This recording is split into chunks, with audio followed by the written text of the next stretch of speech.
Guys, welcome back to my channel. This is Psychic Medium Raymond Guzman, and tonight I'm going to be doing a celebrity mediumship psychic reading on Mr. Chester Bennington. He was the lead frontman singer of the group Linkin Park. For those of you that don't know who he is, he did have a lot of bandmates. Some of them were Mark Shinoda, I believe, and some other people as well. One of his best friends supposedly, allegedly committed suicide, quote unquote. Chris Cornell from the band Soundgarden. This has been a highly requested video by a lot of my viewers.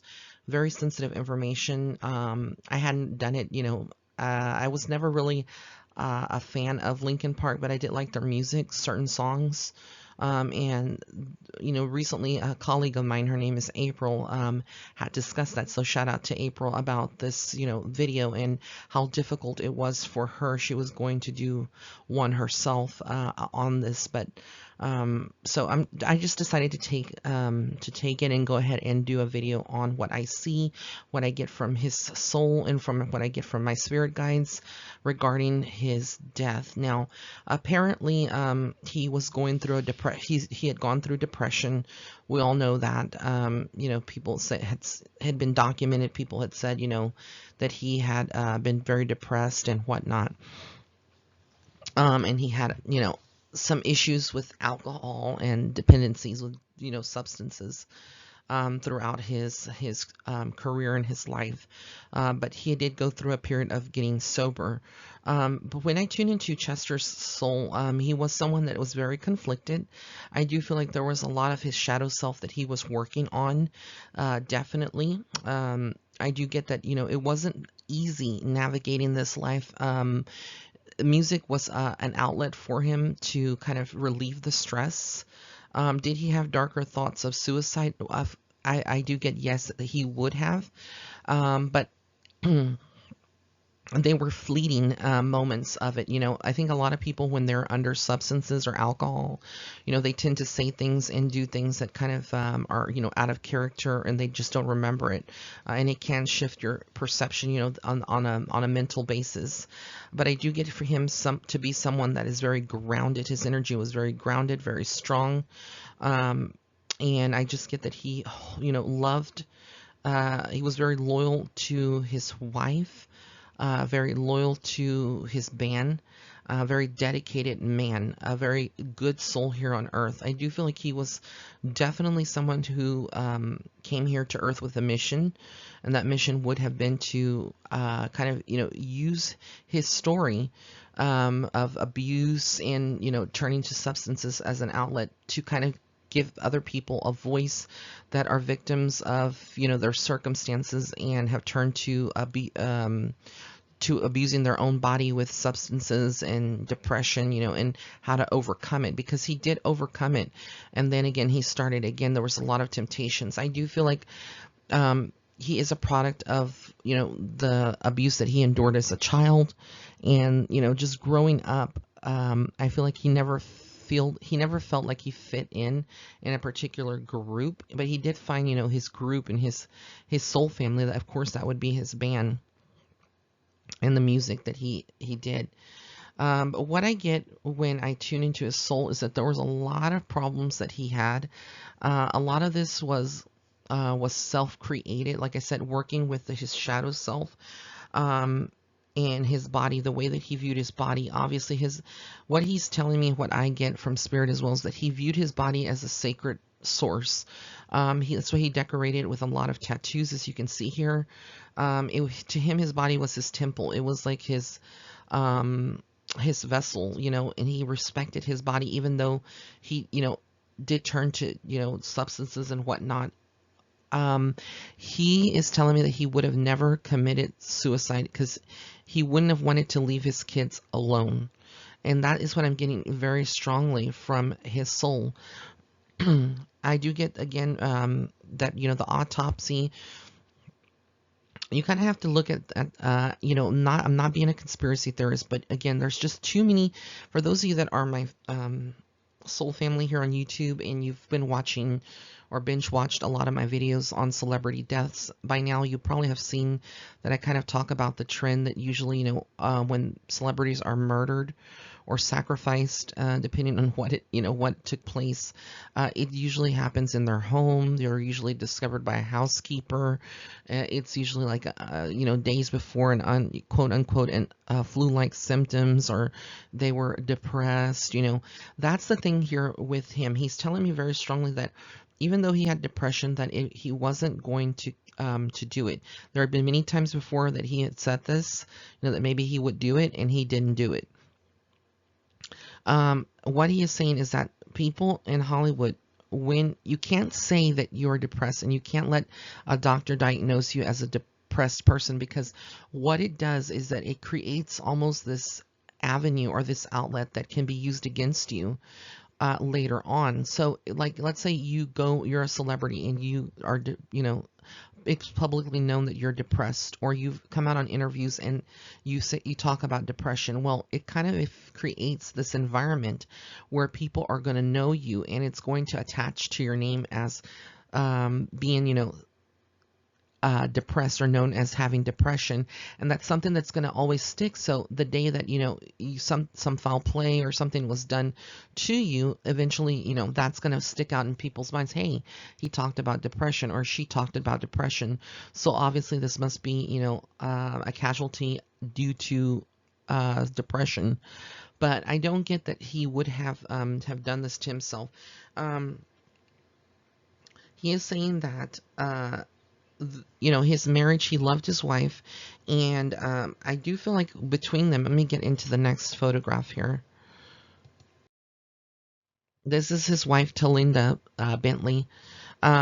With her, I do get that she would have, they would have, had their ups and downs. It wasn't the perfect marriage, but did she love him? Yes, she did. And did he love her? Yes, yes, he did. Obviously, he wouldn't have had children with her. One of the reasons that I believe that this is his soul communicating to me as I connect to him is that his love for his wife and for his children above all is something that he would not have taken his life for that. Don't believe everything that you hear from the coroner reports, or the things that are made public by the media.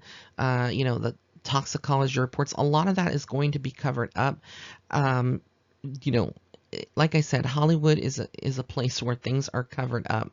People can sit here all day and call me a conspiracy theorist, but at the end of, there's so many strange deaths that occur in Hollywood, and I'm not the medium to sit here and kind of, go along with what the media is saying if I know that there is definitely some foul play. So, I did do something a little different than just, doing communication through mediumship with his soul. I actually asked his soul using a pendulum, which is a technique that I don't really use at all in my private readings. But I wanted to do a pendulum and ask him to see if what I saw, through the visions and stuff would coincide. So I did ask him, would if he was murdered. And he did say that he was. I got a clear yes from his soul. So yes, he was murdered. This was not this was not a suicide by hanging, like they said. Yes, they may have found him that way, but he wasn't someone that was going to hang himself. And then I asked his soul if his wife had something to do with it, or she knew something, and he clearly said no. So again, those are people that are speculating that, Talinda is someone that would have been kind of, playing foul play. Again, please don't think that. I don't get that at all from her and from his soul. And that is what I confirmed. Yes, she loved him. Did they have, their own ups and downs? Yes, I do feel like she was angry many times for him, upset that he was going, back in reverting to the addictions and to those kind of things. I do feel like they did have some of those battles. She didn't want that around the kids. She didn't want the kids to kind of get those kind of habits. So she definitely was very protective of Chester, and I do feel like she's someone that is kind of, very strong. She was a strong one, obviously, in this relationship, which is kind of, it reminds me of the reading that I did recently on John Lennon, where Yoko Ono was also very similar to this kind of situation where she had more control of the relationship. So I do feel like with him, yes, he was depressed. Yes, he was kind of weak-minded in many ways, and I mean that in a respectful way. Weak-minded, I mean that he may have not, been able to handle stress very well and resorted to substances and other outlets to kind of cope with the issues that he was going through.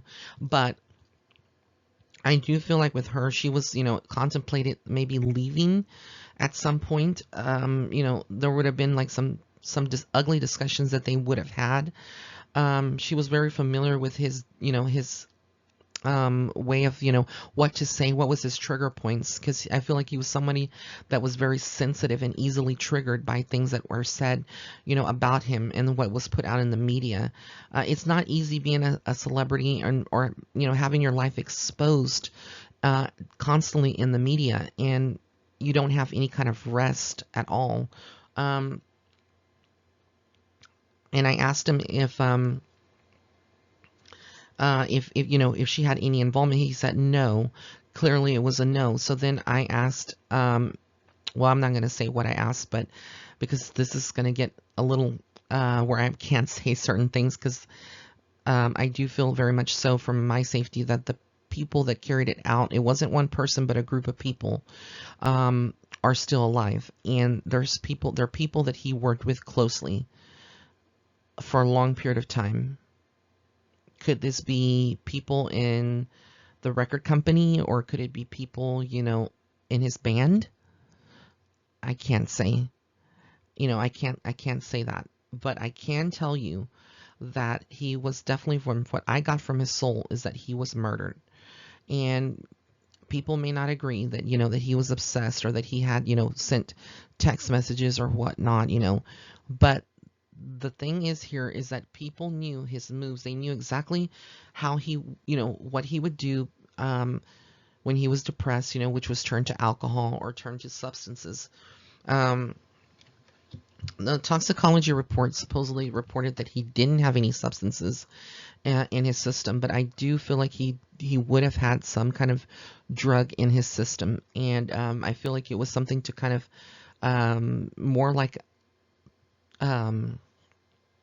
something that really kind of makes you groggy, kind of, I'm not familiar with drugs at all. So what I feel through him, when I'm tuning in and channeling, I feel something like it's very, you're very tired, you're starting to fall asleep. It's like, you're kind of like just tuning out. And so, yeah, it was a group of people and they staged it to look like a murder, but he was not murdered. And it's just so disconcerting that a lot of these people are getting away with these kind of things in Hollywood. There's a reason they call it Hollyweird, and why all of these celebrities are dying, or rather being murdered at such a young age. It's not common for a 41-year-old to be hung by, by a rope.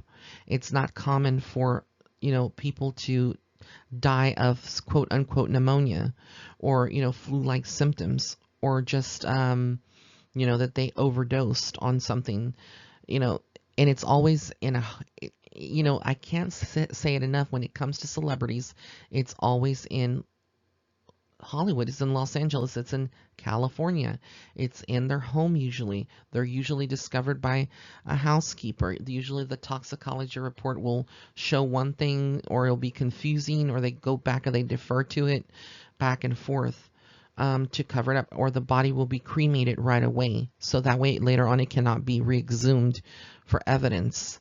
So like I said, there's just so much crooked things that are happening in Hollywood.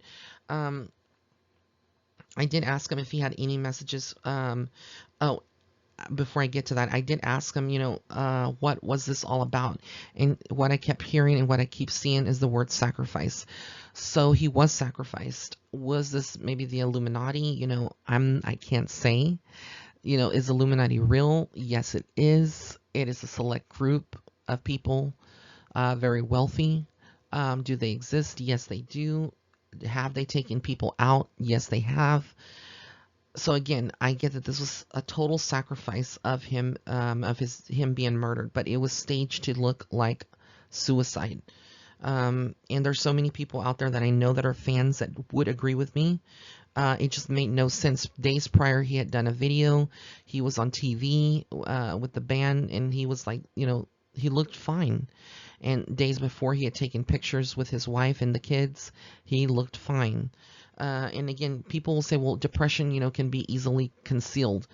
Yes, it can. But like I said, when you are someone that is a celebrity and you have money, even though you have depression, there's not really a reason to really take yourself out, especially if you have kids that are living. He has 6 kids, so it's like, there's no way that he would have, done this and left his kids. That would have been very selfish of himself. And he's saying that he wouldn't have been able to live with himself in the afterlife, knowing that he did this, and hurt his kids that deeply, and his wife above all. So again, I do feel like she kind of suspects, she kind of thought, Talinda thought that maybe this was, something of foul play, and she would have maybe thought that it was kind of like, maybe suicide. This has been something that's been toggling behind her mind. She wants to, but for the most part, I feel like she's kind of more of getting peace and closure, just, knowing that he's in a better place, and that he maybe, took this route to leave and exit the world. Well, what I get is that there was a lot of people masquerading around him, putting facades. His people that were very close to him, being his friend, but backstabbing him behind his back, talking about him, saying things that were not true. And I feel like all of this was something, because he was an empath, and what I'm getting from him is that he felt all of this energy, and it was definitely something that resonated to him. He knew that, that there was a lot of backstabbing and betrayal around him. But he was someone, he's saying that he showed, he wasn't ashamed for people to know that he was depressed. And he would not have wanted his fans to think that he committed suicide. That is what he's telling me. He would not have wanted his fans to think that he, or to be, that would be his last memory, that he committed suicide. So whoever took him out, which I know there's a group of people that, because he said there was a group of people. The motive behind this was because he knew some information as well. And there was something that, like an argument or something that he would have had, that led them to kind of taking this action. And for the murderers, I feel like it was justice for them. Kind of like they got their jollies out of this. It's a very sick and twisted thing. Like I said, very sick and twisted to murder someone at the age of 41, or however old Chester was, but he was fairly young, fairly young. And behind all of this was a lot of imbalance. There was not a balance in his life with these group of men. There was no balance. There was an imbalance, and it had to do also with his wife. Something about them didn't like the fact that he was married, or maybe they had their eye on her. But I don't feel like she was someone that was cheating on him. Like I said, I want to be very clear on that. I feel she was very faithful to Chester. But I do feel like maybe, at one point she would have had some feelings for someone. But the way this is coming through is that there was almost something of a romantic nature, kind of, like I said, romantic nature, interest in his wife. Someone had interest in Talinda, whether she knows it or not. And all of this is like, there's several people that know, and I do feel like they are not going to say anything. I don't feel like no justice will be served here in the physical world. If it is, it will be through karma, but it will be through like disease or, certain, things happening to them, for these group of people that did this murder. But definitely not getting that this was something where he just, decided one day, to just take his life. And that was it. That's not how Chester would have wanted to go out. That's not how he would have left his fan base, because his fans were like his family. He loves all his fans. And so all his fans out there would know that he was not someone to do this. He wouldn't have left the world this way. Like I said, I'm not a fan of the music Linkin Park, but I was a fan of Chester's voice. And some songs that I did listen, he had so much power and raw emotion in his vocals. Like he had a vocal range, so he was very powerful in his music. And I just feel bad about the whole situation. I do get there was a lot of fights, a lot of disagreements. But a lot of this was speculation. Well, a lot of it, like I said, is around a group of people and eyes on his wife. So again, that's all I can say. And again, him knowing too much, and they wanted to silence him. And this was a sacrifice. That's all I can say. But I can confirm it was a sacrifice by a group of powerful people that he knew, that he worked with very close to. So that's how I'm going to leave it. Big angel hugs out to Linda and to his children, his family, his friends, and his fans. This is a very difficult reading, and I hope that it does help, bring some closure maybe to some of his fans or the people that would be out there. But again, this definitely was a murder. So, thank you so much for tuning in, for your support. Please keep it clean in the comment section. I don't want to have to disable the comments, especially towards his wife and his kids. But big blessings and love and light. Enjoy the rest of your weekend.